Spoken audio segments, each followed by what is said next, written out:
Estamos compartiendo con Graciela Quattrocchi para hablar de bioneuroemoción y siempre quedó pendiente, Graciela, primero gracias por estar acá. Muchas gracias. El tema de lo que significa bioneuroemoción, ¿no? Lo que significa estar frente a la emoción de una persona y cómo modifica en la vida de un ser humano. A ver, contame un poquito.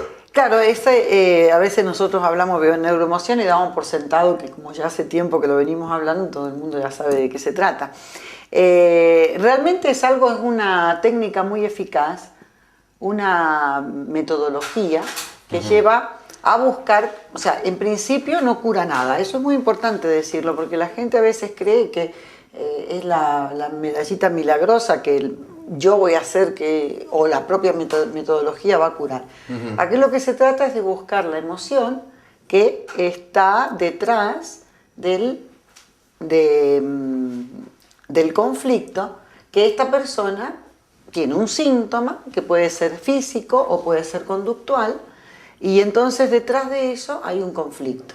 Entonces ese conflicto esconde una emoción visceral, una emoción arcaica.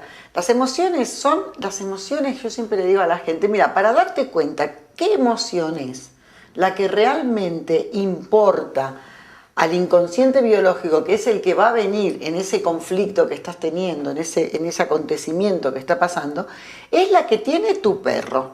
Casi todo el mundo tiene un perro, ¿no? Y si no, lo tiene el vecino. Las emociones que tiene un perro son absolutamente viscerales. O sea, un perro tiene miedo y te lo va a manifestar. Un perro, eso es una emoción. Un perro tiene rabia, cólera, ira y también te la va a manifestar. El perro no se lo va a tragar, no tiene filtro. El perro tiene, dijimos miedo, dijimos rabia, dijimos tristeza.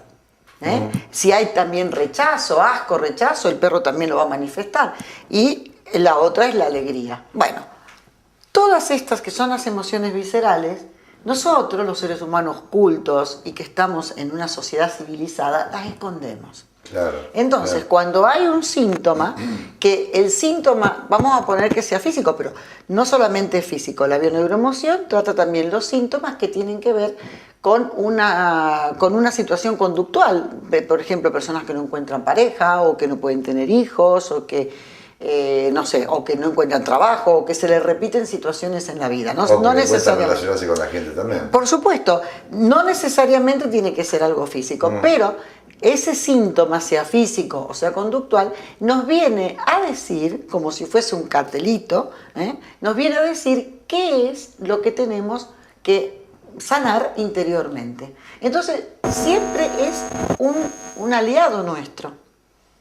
Claro, decir una persona que tiene un cáncer, que la enfermedad esa que tiene la está padeciendo, decirle que es un aliado, claro, el que me viene a ver ya algo escuchó de esto, ¿no? Porque si bien nadie puede despertar de un sueño que no sabe que está soñando, evidentemente también alguien que cree que la enfermedad es un castigo, le decís, te voy a dar vuelta ahora como si fuese una media, que lo que estabas pensando no es, o lo que creías no era, y que ahora hay que invertirlo. Ese camino es más complicado de hacer cuando alguien que no tiene ni la menor idea de que esta metodología le va a llevar a cambiar, va probablemente a curar esa enfermedad, probablemente digo, depende del grado, puede ser que lleguemos ya demasiado tarde para que su cuerpo pueda obedecer alguna terapia dirigida directamente al cuerpo. Pero el caso es que sí va a sanar su mente. Y el sanar la mente y darse cuenta de la cantidad de cosas que llevaba erróneamente en su vida, porque la llevaba teniendo un tipo de vida que no era consciente de que era inconsciente, como decía Jung. Claro. Hasta que no hagas el inconsciente consciente, vivirás inconscientemente y le llamarás destino. O karma, o mal de ojo, o mala suerte, o sea, que siempre decimos cosas por el estilo, decíamos, por lo menos en mi caso ya no lo digo. Entonces, cuando alguien viene porque tiene un síntoma físico, lo primero es aceptar ese síntoma. Incluso es más, agradecerle y bendecirlo, decir, ¿cómo es así? Sí, porque lo que ese síntoma te está diciendo que hay algo interno tuyo que es, a través del síntoma, es como lo vemos. Porque si no, Claro, ¿cómo lo ves claro. interiormente si no te lo manifiesta un síntoma? Entonces la persona va a venir con un síntoma. Vamos a poner que sea algo físico. Yo, para no irme a cosas dramáticas, siempre digo, bueno, qué sé yo, un problema de rodilla.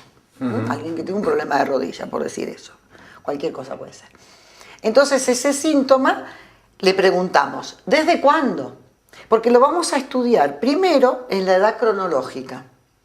O sea, en la edad que está viviendo esa persona desde que nació o antes de nacer hasta el momento actual. En algún momento hubo un conflicto que le desencadena ese programa que está probablemente desde su árbol genealógico. Entonces, tiene que haber un desde cuándo.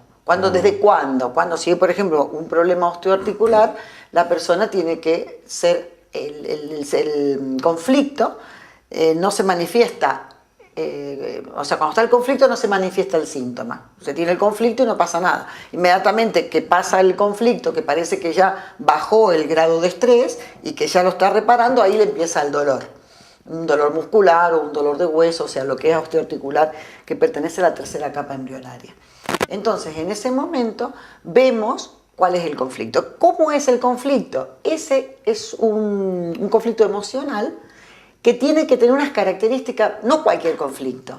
Ese tiene que ver, ese impacto emocional, que se llama así, tiene que ser vivido en soledad, de manera dramática, que no le vea solución, que haya sido de una manera imprevista, no cualquier cosa, ¿no es cierto? Es algo que viene y clava en ese momento y entonces le hace producir una emoción que lo más probable, porque si no, no hubiera venido el síntoma, la haya tapado. Por ejemplo, sucede algo, por ejemplo, con esa rodilla, que yo ya sé que la rodilla tiene que ver con un conflicto de sumisión. Hay una desvalorización, porque el hueso tiene que ver con la desvalorización, una autodevaluación, y entonces seguramente yo voy a ir a buscar el desde cuándo, y ella me dice, hace 2 años, vamos a poner. Claro, no voy a ir a buscar un conflicto que tenga que ver, qué sé yo, no sé, con la falta de pareja, no sé, algo puede ser también, sino que tengo que ir a ver una situación en la que esta persona está sometida, es un conflicto de sumisión,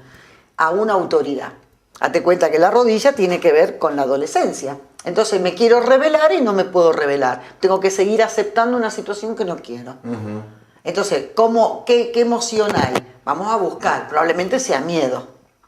Miedo, porque si me rebelo, me quedo sin trabajo, o me echan de donde estoy, o pierdo algún otro beneficio que puede estar por ahí. O miedo directamente a que le pasar un dolor físico. O sea, a lo mejor le tiene miedo a alguien porque le puede castigar. Puede ser, por ejemplo, una relación de pareja donde el marido la zurra. O, por ejemplo, puede decir alguien que no tengo lo suficiente para seguir viviendo, si no me aguanto a este tipo que me tiene sometida.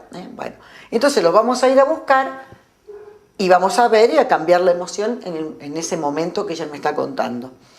Pero, para después entonces seguir enganchándolo en otro capítulo de estas entregas, vamos a ir viendo que a continuación vamos a ver en su árbol genealógico cuántos conflictos hubo, cuántas dentro de su familia, abuelas, abuelos, incluso los propios padres, qué situaciones vivieron, o bien que se rebelaron muchísimo, o bien que no se pudieron rebelar. Graciela, en el próximo vamos a seguir con el árbol genealógico. Digamos, para hacer una pequeña síntesis, a ver si aprendimos, profe, nos quedó más o menos claro. Los síntomas son como una especie de linternita, como una linterna que te va empezando a iluminar, digamos, y tenés que meterte en un camino que tenés que bajártela, ¿no? Para empezar a ver de ahí en más cuál es el problema. El síntoma acá en este caso que vos describiste era la rodilla. Sí, por eso. A partir de la rodilla empezás a meterte en un camino profundo para llegar a ese inconsciente y poder ponerlo conscientemente. Y ahí el problema de rodilla puede o no desaparecer. Sí, lo más probable es que sí, que vaya a desaparecer, pero tiene que estar solucionado el conflicto. Estoy pensando en una artrosis, por ejemplo. Bueno, la artrosis claro, ¿no? Que ya se hizo muy física. Es que orgánica. Es acumulativo, en vez de ser súbito, sí. Ya una artrosis es un conflicto, un impacto emocional acumulativo. Claro, porque es una desvalorización que va haciendo paso a paso, una situación que voy aguantando, que a veces esa situación no es exactamente idéntica. Tenemos que ir a ver que el inconsciente biológico tiene mucho de simbólico, no distingue lo real de lo simbólico. Exacto, exacto. Y así en el próximo encuentro vamos a meterlo con el árbol genealógico. Perfecto, ¿Sí? y con algún caso específico, puntual, sí. Te agradezco mucho. Muchas gracias a todos.